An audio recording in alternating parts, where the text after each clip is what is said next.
Let's let Agnes give it a try.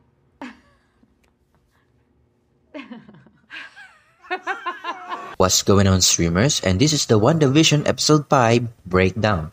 At ito ay nagbigay ng napakabigat na kalituhan dahil lang sa isang Fox X-Men character.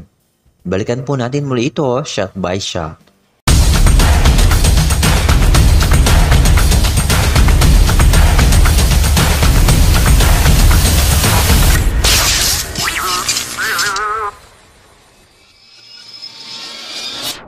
Before we begin, you can comment down below to join in my custom shoutout.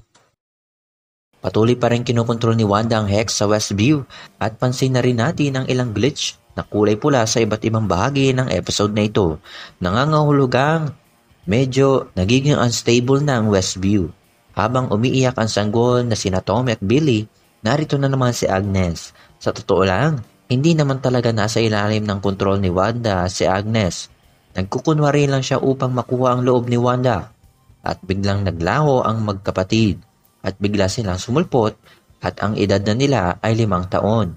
Pansinin po natin si Vision sa mga ilang retrato. Bawat retrato ay palungkot ng palungkot si Vision. Dito naman nila sinuri si Monica at maaaring siya ay nagkaroon ng ilang kapangyarihan. Siguro ay dahil sa nangyari sa kanya galing sa Westview. At lumabas ang totoong potensyal niya sa pelikulang The Marvels. Dito namang pinaliwanag ni Hayward na ninakaw daw ni Wanda si Vision 9 days ago kahit hindi naman. When was this? 9 days ago, Maximoff stormed our facility, stole the Vision's body, and resurrected him. Nagkaroon naman sila ng aso na si Sparky. Matapos naman ipasok ng sword ang kanilang drone, lumabas si Wanda ng Hex na galit at binantaan sila. At tinutok ang mga baril kay Hayward, maliban kay Monica. May naaalala ba kayo dito?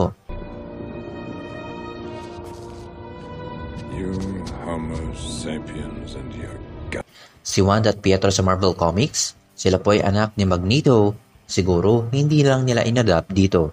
Moving on to the commercial. Ang Lagos, gaya ng ilan sa mga nakaraang patalastas, ito ay mga nagsisilbing pagbabalik na raan sa mga ilang trauma ni Wanda, gaya na lang ng nangyari sa Lagos. Bigla namang nawala si Sparky at natagpuan nila itong patay na dala-dala ni Agnes. Pansinin natin kung paano mag-react si Agatha noong sinabi ng kanyang mga anak na kaya niyang buhayin ang mga namatay na kahit hindi naman. Kinabahan siya, di ba? Matapos ang credits roll, kumatok at dumating si Pietro na ginaganapan ni Evan Peters ng Fox X-Men at hindi si Aaron Taylor. Pero wag po tayong maa-attach, okay?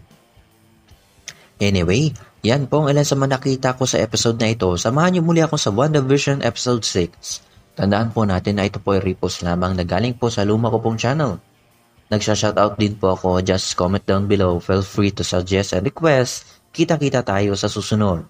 What is outside of Westview? You don't want to know, I promise you. You don't get to make that choice for me, Wanda!